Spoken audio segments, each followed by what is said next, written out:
Hey everyone, this is going to be a quick video to talk about what you should be focusing on in this very crucial last leg of your CAT 25 preparation, and I'm obviously going to focus on VRC, right? So I have 3 points here, super quick video, but hopefully you'll find it very useful.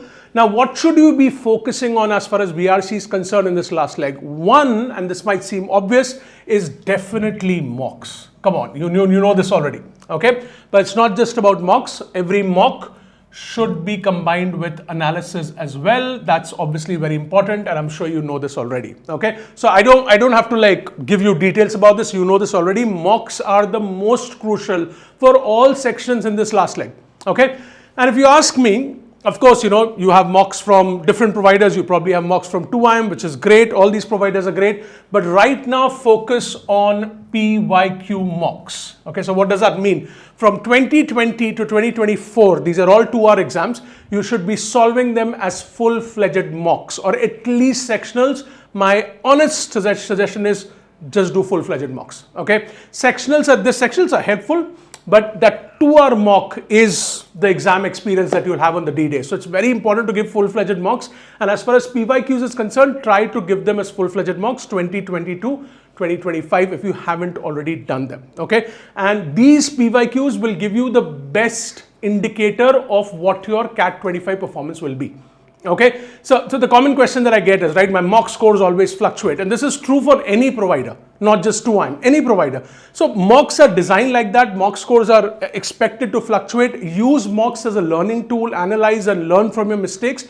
If you want a good idea of where you stand right now in terms of your expected score and percentile in CAT 25, then give PYQs. That's the closest you can get to CAT. So definitely focus on mocks and analysis and PYQs. The second thing is do your practice. Okay, so do your standalone practice on the days you're not giving mocks. Definitely do practice, right? So I would suggest practice both RC and VA. Now, how many RCs, how many VAs really depends on where you are with it. But on an average, I would suggest that the days on you're not giving mocks, because if you're giving a mock and analyzing, probably it's taking up the whole day, right? But for practice, I would suggest, try to practice 2 to 3 RCs per day. And if you're not doing RCs, if you're focusing on VA, try to practice 8 to 10 VA questions per day and make sure to analyze them. Now, what's really important here is make this practice timed. Now is the time to do timed practice. Okay, make the timer your friend. Of course, the timer is not anyone's friend, right? We can just get as comfortable as possible with that. Now, the way you can get comfortable with the timer is to expose yourself to the timer as much as possible. So you're doing that in mocks, right? And that's why mocks are very important. But do your practice also in a timed manner. So if you're solving an RC in 10 minutes typically or 15 minutes, set the timer and then do your practice. Similarly for VA questions, set the timer and then do your practice. Try to do timed practice. You will get more and more comfortable with the timer, which will really help you in the exam. Okay, so definitely focus on practice. Third one might not be obvious, and you might just probably, the moment I say it, you might switch off the video, but believe me, do not neglect leisure reading. I mean, I cannot say this enough, and I will say this, I will die on this hill. I will die on the leisure reading hill. You have to do leisure reading. People don't neglect it. The word leisure probably kind of gives you a misconception that it's not important, but it's very, very important. See, at the end of the day, VRC is, what is it testing? It's testing your reading skills. How do you develop reading momentum? By reading. Of course, the mocks and practice are great. You have to do that. But leisure reading is what gives you momentum. And that momentum is very, very important in your exam, right? So keep reading. I'm not saying spend 2 hours leisure reading, or I'm not even saying 1 hour. If you can do 1 hour, great. But at least do 30 minutes of leisure reading per day till the exam. I would suggest 45 minutes or 1 hour, but if you can't do that, do 30 minutes per day. And do it every day till the exam. Go beyond that also, do it till ZAT. It will really help you. In fact, you'll find this funny. I'll probably release another short or video before the exam telling you this. I tell my students to read on the way to the exam center as well. Just very casual leisure reading. I tell them before the exam starts, you have the instruction window. I tell them to read that multiple times. Why are we doing this? To just build momentum. So that the moment you see the first RC or the first question, you already have momentum. You're not starting from zero. You've been reading on the way to the center.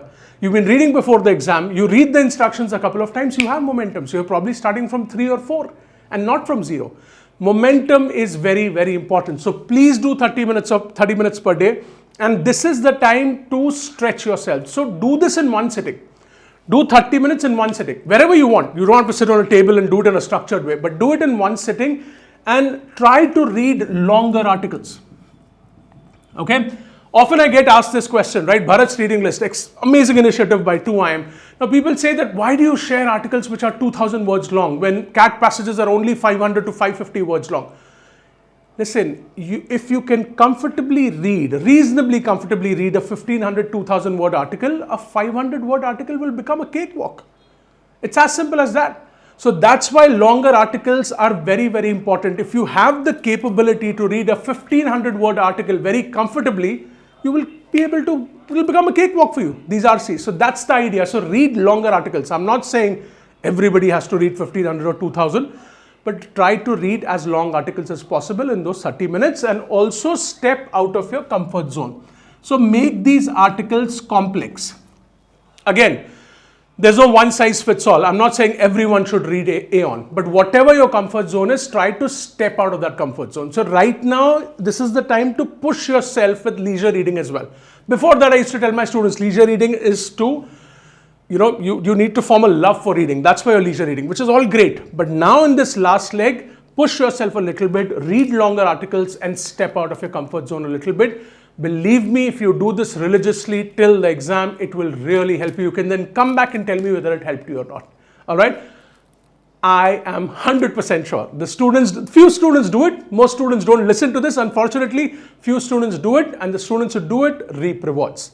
So please fall in that category, start leisure reading. You can use Bharat's reading list, which is an excellent initiative from 2IM. Okay?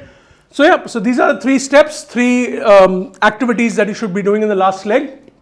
Of course, keep your wits together. I know CAT is a very important exam, but don't make CAT the be all and end all of your life. Okay? It's an important exam, but it's not meant to be worshipped. There is no exam in this world, according to me, that should be worshipped. So don't worship it. Respect it, but don't put it on a pedestal and start worshipping it. It's not important. So do your best, prepare your best, but also take breaks, okay? And keep your wits together. Try to be as calm as possible. Meet your friends once in a while. Rejuvenate, that's very important. Don't just let CAT consume your life, okay? All the very best.